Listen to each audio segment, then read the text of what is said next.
Namshukuru Mwenyezi Mungu kwanza kwa kufanikiwa kuchukua ubingwa huu. Haikuwa kazi rahisi, lakini kutokana na ubora wa wachezaji wetu tumefanikiwa kuchukua kombe hili. Kombe hili lina maana kubwa sana kwetu.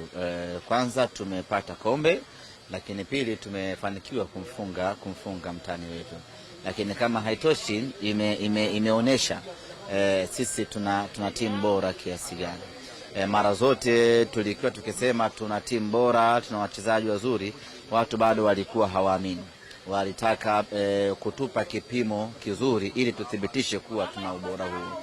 Na ubora wetu wameuona kwenye mechi ya jana na tumefanikiwa kupata ushindi. Tunamshukuru Mwenyezi Mungu, tunawapongeza wachezaji wetu. Kimsingi ni kwamba tumefanikiwa kutoka kwenye minyororo ya muda mrefu ya kufungwa mara nyingi mfululizo na mpinzani mmoja. Tumefanikiwa kushinda, maana yake ni kwamba sasa tumerejesha matumaini yetu, tumerejesha ujasiri wetu na tumerejesha rasmi ukubwa wetu. Haijaisha mpaka ishe.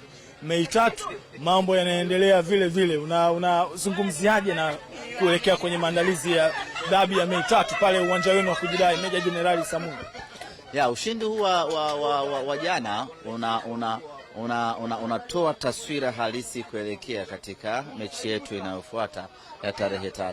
Kwanza imeongeza ugumu, lakini kama haitoshi imeongezea hasira wapinzani wetu, lakini sisi imetuongezea hali ya kujiamini.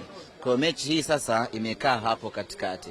Kama isingekuwa mechi hii ya Muungano, maana yake sisi tungeingia katika mchezo huo tukiwa na confidence ya chini ya kwamba tumefungwa. Lakini ushindi katika kombe la Muungano limeboost morali yetu na confidence yetu. Kwa hiyo mpinzani yeye hasira imeongezeka baada sisi kumpasua pale Zanzibar, lakini sisi ujasiri umeongezeka baada ya kupata ushindi. Kwa hiyo mechi inakutana hapo katikati. Ujasiri ulioongezeka na hasira ya mpinzani wetu.